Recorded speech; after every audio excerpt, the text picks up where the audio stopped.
Hi, welcome to ThinkTech. We are raising public awareness about energy, technology, diversity, and globalization here every day.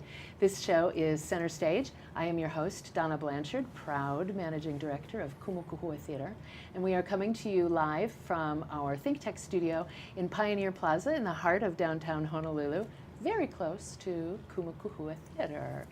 I want to let you know that we broadcast every day live on Ustream.tv and Spreaker.com.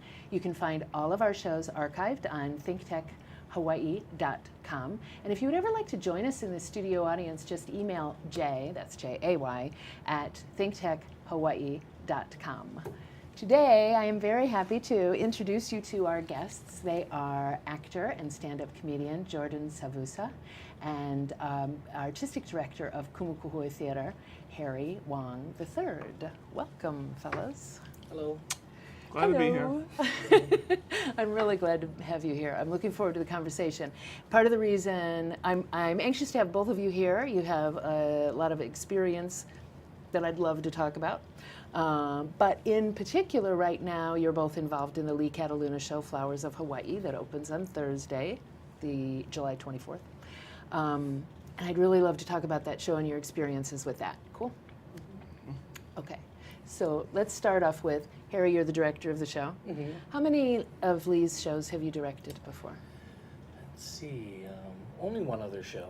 Oh, a yeah. remount of Ulua, the musical. Yeah, it's a show about, it's a musical about ulua fishing. Oh, I didn't know Lee ever wrote a musical. Who did the music?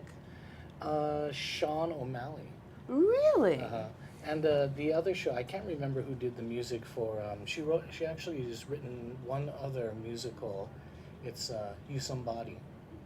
Yeah, it's about, I guess, the tension between two families.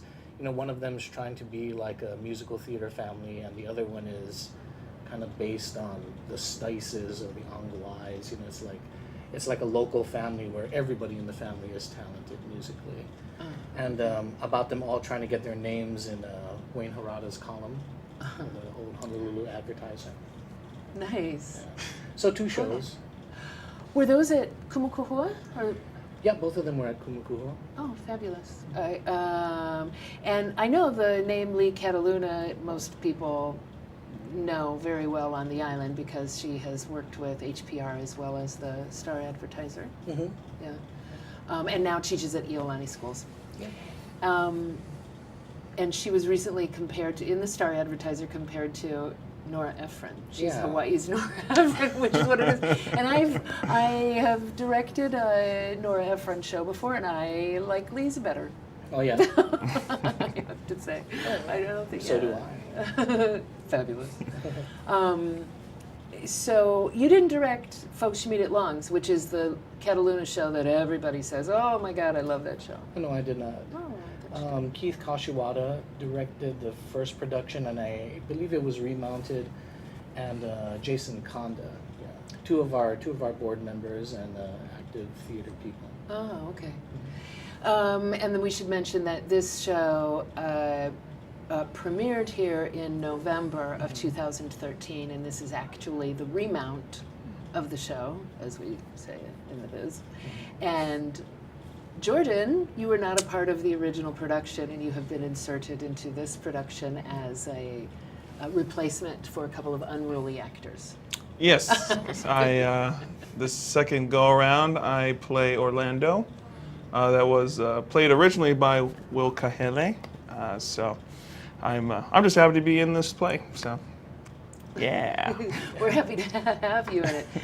So let's talk about that. You came into a cast who, for the most part, not only had this cast done a full run of the production, we did a full run of the production and sold out every seat and did an extra weekend, so they had a really long run together. And then they all went to Maui together for a weekend and did the show there. This is a really wonderfully tight group of people. Mm-hmm. They are like a family. They are a family in the show. So you have that dynamic to work your way into, and just the camaraderie, and the fact that they have a tight little show that they're doing that you're coming into. How's that process been? It's been really fun for me. Yeah, definitely the dynamics there. Everyone's just really nice. I came in knowing nothing. I did not see the show. I was away, and I'd never heard of the play. Just knew that it was a Lee Cataluna play, so that was making me excited just to be a part of it. But when I showed up, everyone was super cool, and I just slowly just learned how to do the show, the transitions, the scenes, remembering lines, all that stuff. Do you feel? Go ahead. Well, and Jordan, I think, is doing a great job. I mean, one of the good things about having a new actor come in is that you get to see a fresh pair of eyes, go into the scene. And I think, like yesterday, we had a run through, and I believe for like a lot of the actors, not having an audience there, like affects them, because it almost feels like they're waiting for laughs, or they're waiting for the focus that the audience would give them, because they're used to it. Whereas in the scenes that Jordan was in, they had to come at it fresh again.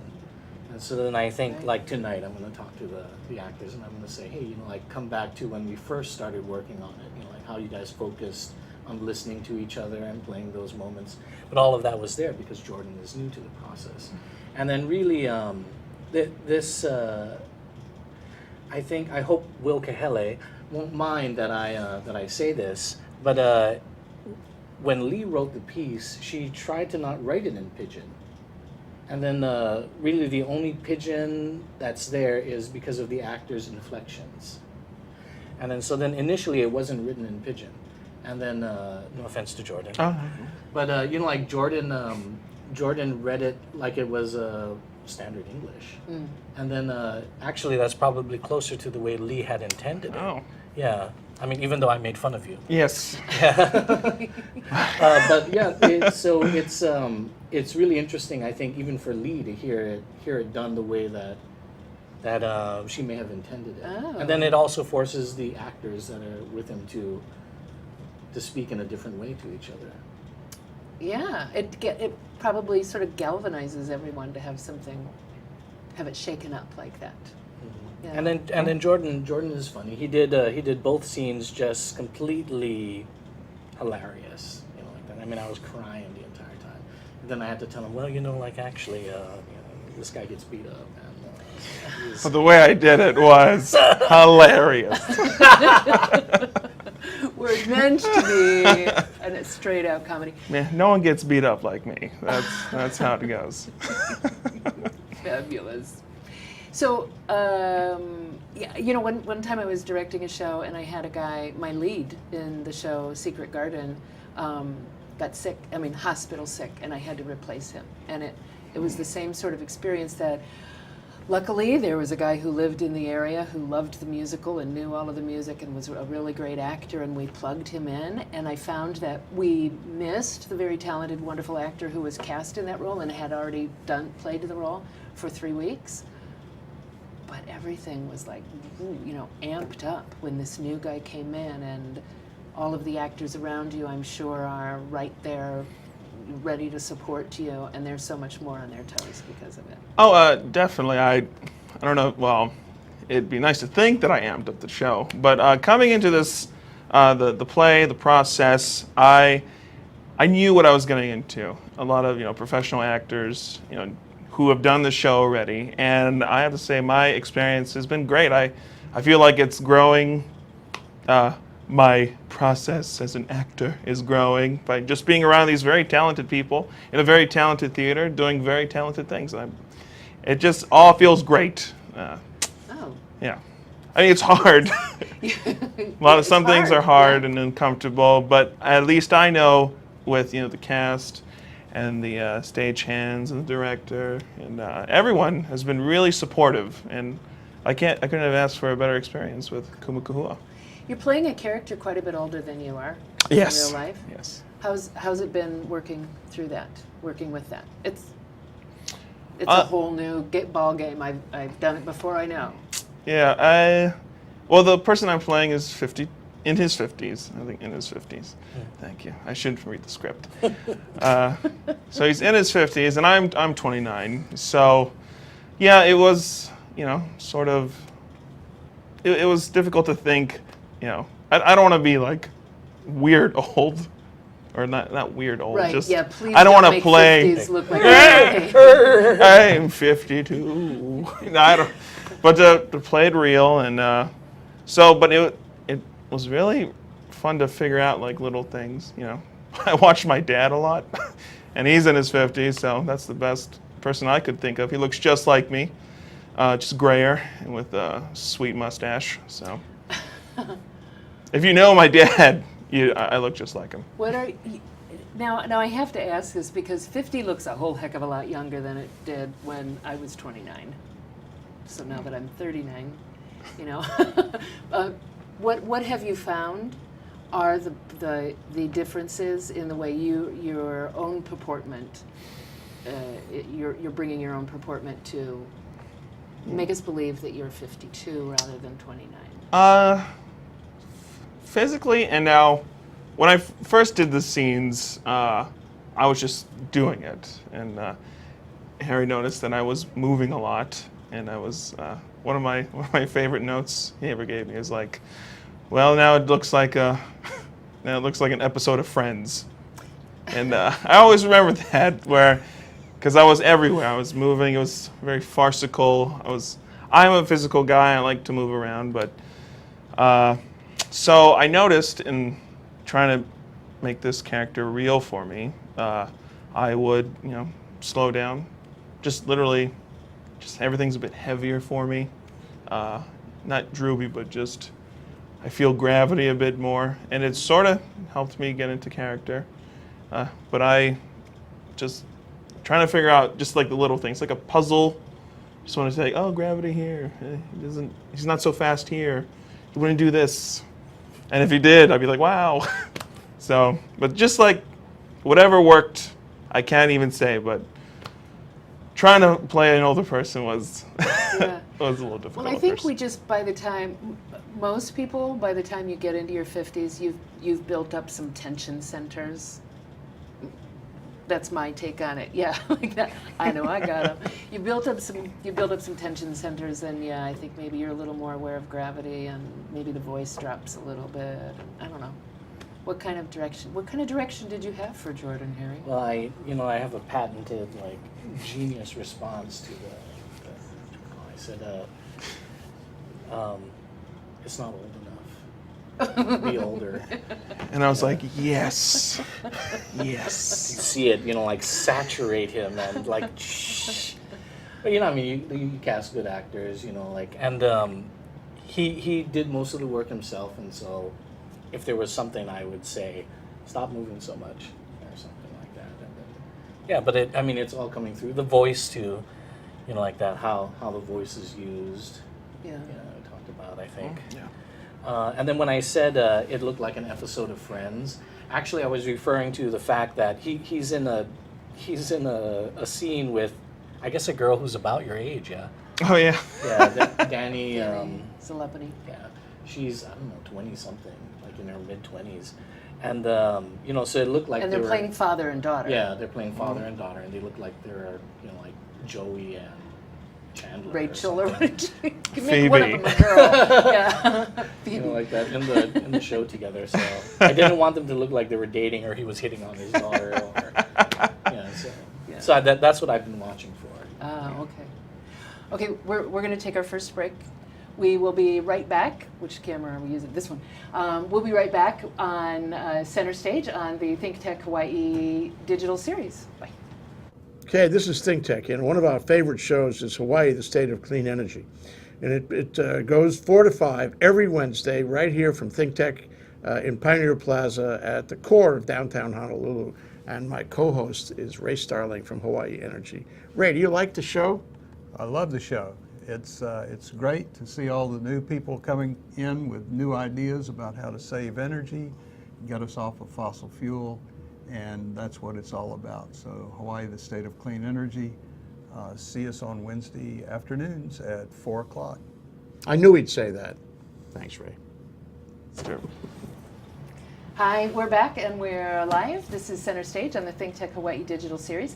I'm Donna Blanchard, proud Managing Director of Kumu Theater, coming to you live from Pioneer Plaza in the heart of downtown Honolulu, and I am joined by my guests, Harry Wong, the artistic director of Kumu Theater, and Jordan Savusa, who is an actor in our show opening on Thursday, Flowers of Hawai'i.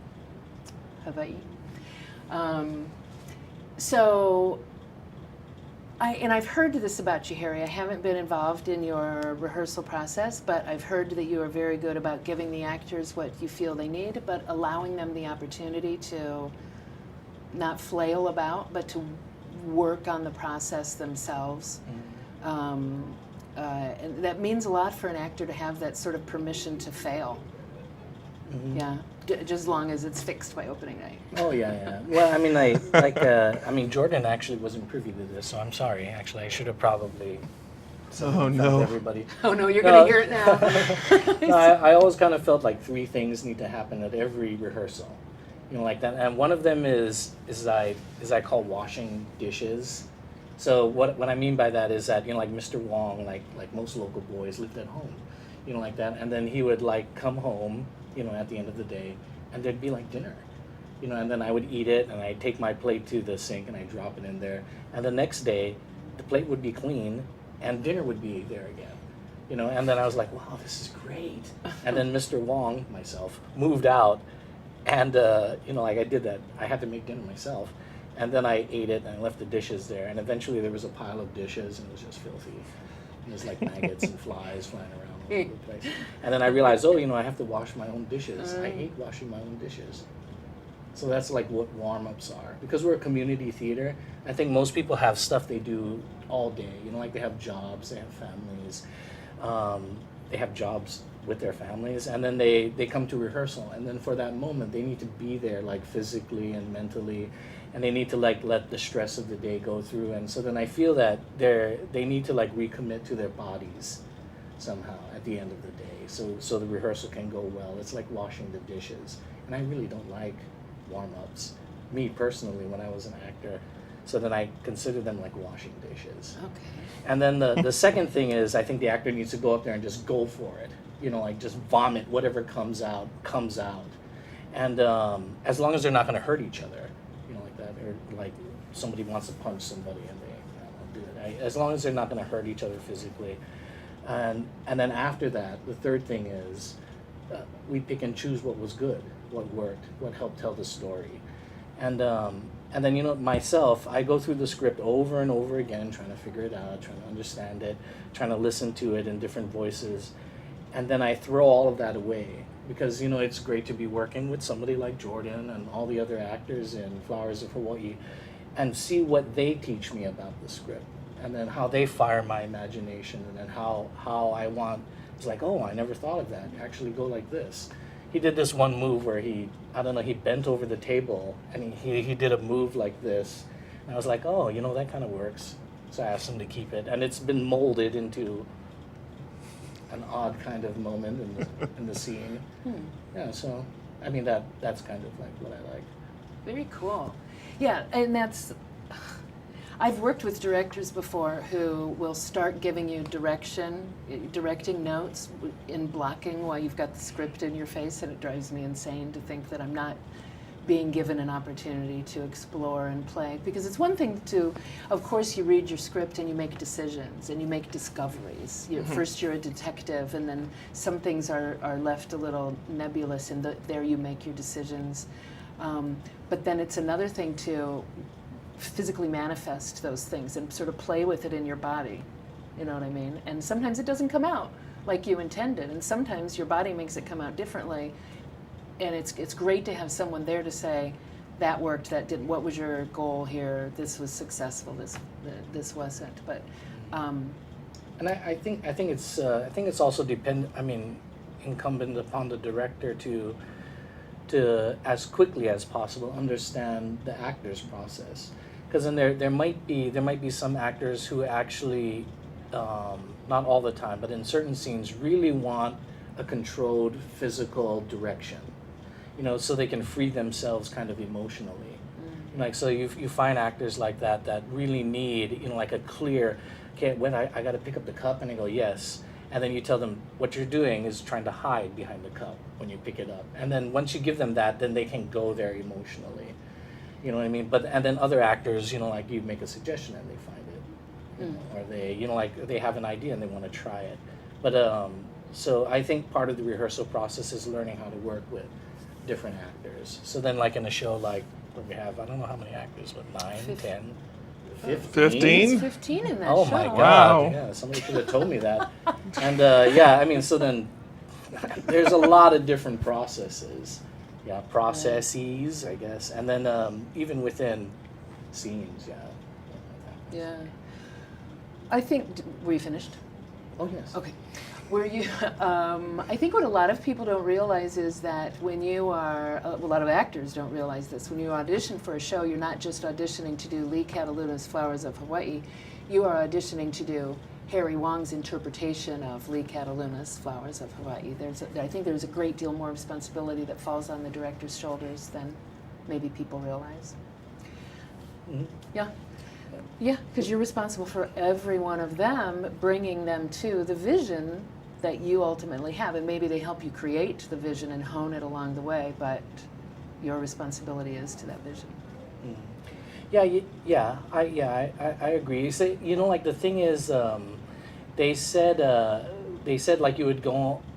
This is a bad example. They say you would go on the set of MASH, you know, and then like when there was like a really serious scene, you know, like everybody was joking, and then they come to the serious scene and they're like, oh yeah, that's horrible what war does to people, you know, and then they do a comic scene, and when they did a comic scene, everybody was like, you know, like that. There was quiet and everything like that. I think same thing, you know, like that. Once you understand the play, you know, like how to be able to communicate the vision through, you know, like what tone you want to have at rehearsals and stuff. And then that tone, I don't mean to make it sound like it's magic or anything, but then that tone that you set at rehearsals kind of like floods into the show, you know, like that, into the cast and stuff. And then so then the fact that, you know, like Jordan could go up there and just go nuts as much as he wanted, you know, like that, it brings everybody into the script differently. But if it was like a serious, or if it was like a different kind of play, then you do. So I'm not sure I was answering your question. I think you went to another place, but it's good. I liked it. Yeah. It Well, was I mean, interesting. it's how. No, I mean, yeah, it's how you take. I mean, that's like probably the overarching vision, you know, like that. Yeah. So and then you're how kinda, that comes into like rehearsal. So do you feel like a little bit you're manipulating the mood from the time everyone's walking in the door? From day one? I don't know, maybe. Yeah. I mean, it affects me too. I don't know. And it may happen involuntarily. Yeah. I have to say that Harry's been an amazing director. That's right, it said it. So now I have You're to sitting explain here why. with the brass. You gotta say stuff. You know, coming into this production, you know, I was a little, you know, I didn't have all. I just had the script, and all I knew I was in 2 scenes, and Harry's just, you know, been guiding me towards what, you know, what I think it's about, what we interpreted as, what Harry's interpretation was. You know, he allowed me to do things that I would never actually necessarily do. I'm known as a comic actor, and there are some really dramatic scenes in this play that I've never done. I've never really done dramatic scenes, but I felt very supported by Harry and the cast to just give it a shot and not be so, not right or wrong about it, to have the experience within the play. That is not to say I'm not a dramatic person, but to do a dramatic scene in front of people, that's still It's very new for you. That's I didn't traumatic realize to me. You Yeah. had not done a drama before this. I did one long. It was at the Shakespeare, Henry VIII. I wasn't sure. I died in that scene, and so. Literally, or the audience? Oh, was not literally. like that? The audience, I'm not sure. So, but yeah, you've always been the clarifier. You directed me to where I think it should go. You know, may I ask a question? Sure. You know, had you, I mean, you know, like being known as like a comic actor, had you always wanted to do a dramatic role, or? Only recently. Only recently? My time away from Hawaii, everyone's doing comedy. Yeah. I notice, and the one thing that I see is that they have a comic way of acting, and it, just from my perspective, I wanted to see if I could do something dramatic without pulling any punches, being as genuine and having that experience on stage in a drama as the best I could. I've always wanted to do dramatic stuff, but just the way things have happened, I get a laugh. So. Yeah, I've always kind of found that actors who've been pigeonholed in a way, they've been watching, like how dramatic stuff works, and then when you give it to them, it's like there's like a flowering, I guess. A flowering, Jordan. Thank you. That's awesome. And I went from being primarily a comedic actor, sort of pigeonholed in musical comedy, and my first foray into a drama was quite a moving experience for myself, but it does take a lot of trust to do that, and not, when you do something funny, you get immediate approval. You hear, you feel. You can feel the way when people's breathing changes because they're holding back a laugh. You don't get that in drama. No, you don't, and when you, from just my perspective, in a drama, you don't get that response. I've been trying to laugh. Oh. Or not. Well, in any really good, I think one of the things that I love about Lee's work is that there's so much comedy and drama in the piece. There's such a really nice balance in it, and I think that, of course, any good drama has comedic moments, and any good comedy's got to have something grounding in it. Yes. And I also want to mention that Lee's at a lot of the rehearsals too, and she is. She's a real wonderful woman who everybody has a great deal of respect for, and I don't know, I think in rehearsals she's just observing and she's kind of learning herself. Yeah? Mm-hmm. Do you think? She's watching her characters unbloom, flower as well.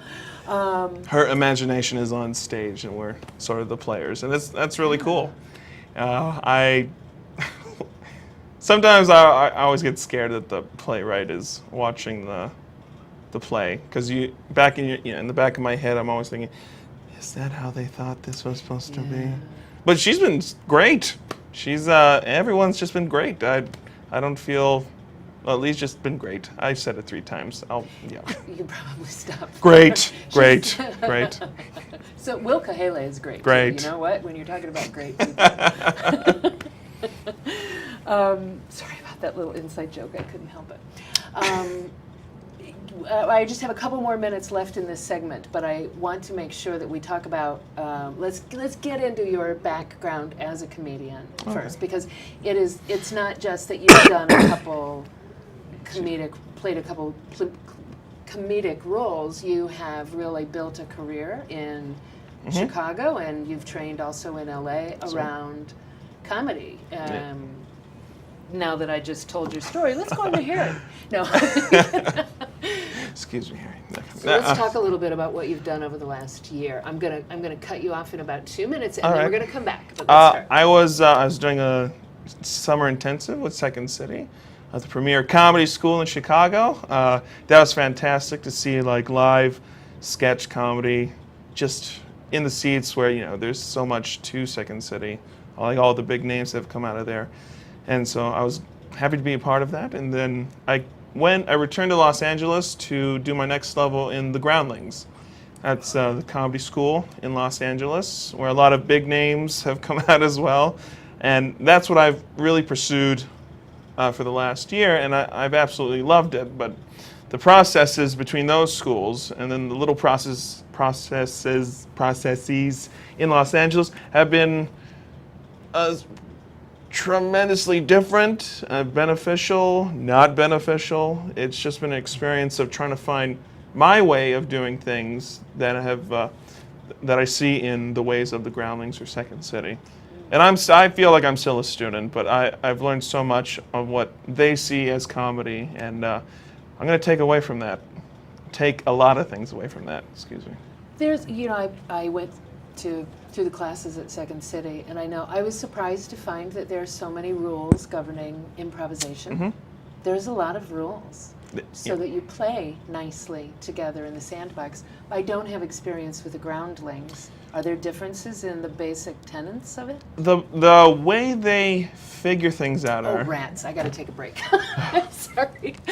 you're gonna miss all of it. We're gonna come back right there. I'm sorry, we're gonna be right back. We've got to take a break real quick. This is Center Stage on the ThinkTech digital series. Right back. Hello, I'm Martin Despang, and I'm the host together with the one and only Ali Yamashita, and our show is called Urban Transcendence.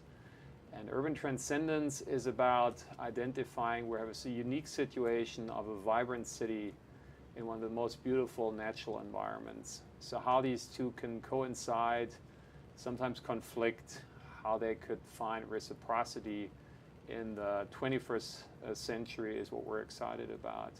And we're planning on bringing in a diverse body of guests, both from the arts and the science and the established and the wise and the emerging generation.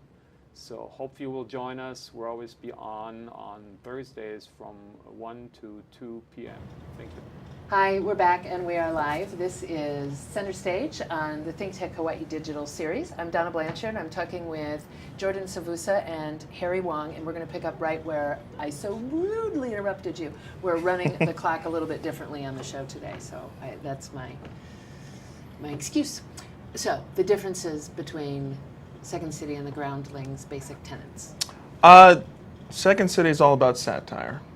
That's one of the shows that I've seen. They are making fun of something like a political agenda or just social classes, or just there's always a little message in the satire that I've seen. With Groundlings, it's character-based comedy. You're writing a character. You're creating a character that lives in a world for that character to be nuts or crazy or ridiculous.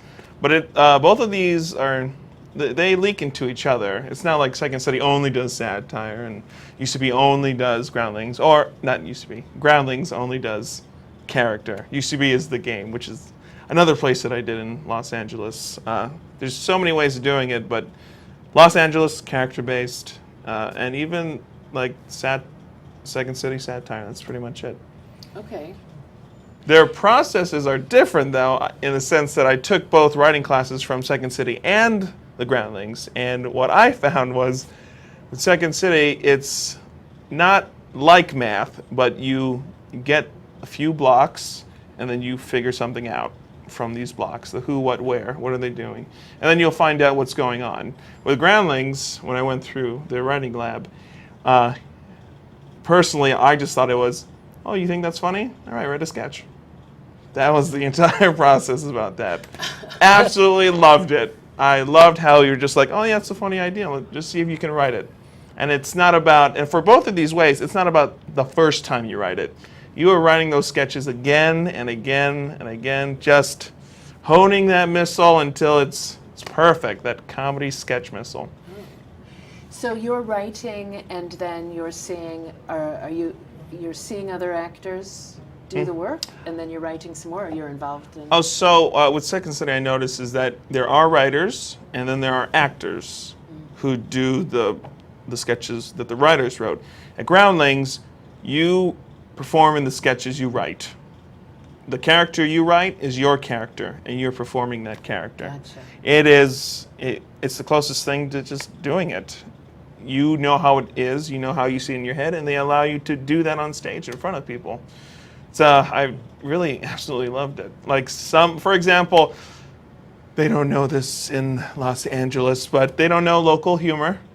Oh. Or the Samoans are sort of not known except for The Rock and a bunch of football players in the mainstream media. So I did a character where I was my dad, a version of my dad. And they had never seen that before. But I know that no one else could do that character because they don't know. They don't know a old Samoan man like I do. Yeah. And that's what I liked about it. It's more personal. I mean, it's personal at Second City, but at the Groundlings, you really are the characters you write for yourself. And no one else is going to do it. So how do you feel that work, that what you've been doing over the last year, what has that given you when you come into a role with a script and a director like this? Well, from both schools, I've learned that through improv, which I've just pretty much hit really hard for the last year in Los Angeles and Chicago. You just have an intent, just like any actor, have an intent, do something with your hands. Little things like that really help you become an actor. It's almost the same except, with a script. So having a script and really doing your research, which you would do in a sketch comedy as well. Nothing's different. Yeah. Sketch comedy, improv, acting. When you say do something with your hands, you're talking about being fully in the moment. Oh yeah, space work. Space work's really good. Yeah. For me. Space work. Space We'll work. call it Oh, look. space At- work. Is it a bottle? I know, because I turn it Oh, up, I see twisting what off the you're top, talking and I'm drinking. I see what you're talking about. That is hamming it up, though. You would never do space You're work. not going to see that at Kumu. You'll see actual props. Yes. What had you ever directed Jordan before? No, I don't think so. That was the first time. That's cool. That's cool. So Harry, let's talk about when you, first of all, let's talk about integrating an actor into an already established show. What kind of process did you go through with that? Well, I mean, I think initially I would let the other actors in the scene know that, basically you have to come to it again, like you did the first time, because then we should allow Jordan to find whatever he's gonna find, and then so actually I think Q was pretty good, like that at doing that, and then but Danny, she loved it. She was falling on the floor, crying, laughing, like that, being up there with Jordan. And so then I think just basically letting the actors know that they have to reinvest in listening again and being focused that way and playing up what Jordan's giving them and make sure he's getting something too. And from the beginning, when you read a script and you like it and you think about directing it, what steps do you go through with that? Well, And I understand this is a process that you could live with a script for a year or more. Yeah. Well, I think actually, I mean, the first thing you should really do is just read the script to understand what the story is. I'm kind of amazed that sometimes directors kind of just say, oh, it's about this kid, who's sick and trying to find a cure, like that. And you have to be able to say what the play is like that, like just almost in a sentence or in a couple sentences. This is the story. And I think the second thing you do is read it to try and understand how the writer is telling that story. So, what are the scenes like? How many scenes are there? Is there no scenes? What kind of language is it? Just everything that the writer is doing to help tell that story. And then I think the last thing you really need to do, and this is probably the hardest thing I think for anybody coming to directing, is reading it the way an audience would. And then that doesn't mean a single reading. It means if in that scene that Jordan is in with Danny, if I put in somebody like Jordan, like that, then I can see, oh, the character follows this arc. Or if I put in somebody like Will, then the character follows that arc. And then as I watch as an audience, I know immediately this is father and daughter. Like that. When it's Jordan, I was like, okay, so we're gonna have to figure out some way to make him seem older or figure out their relationship. So then the relationship between Danny and Will, the two characters, where he's quite a bit older, and Danny is younger, then there's something that sparks in the audience's mind, their father and daughter, they can go with it. With this, you have to figure out what kind of father he is almost, like that. He's like this jokey kind of father that the girl kind of always thinks she can get the upper hand with, like that. He's youthful in a way that makes him seem immature at first.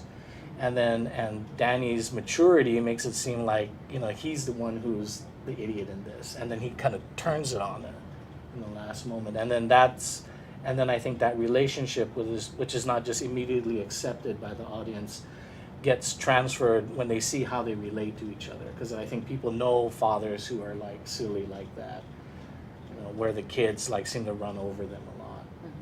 You know, so then like figuring out that, and so then reading the play that way, you know, like that as an audience would see it for the first time. Yeah.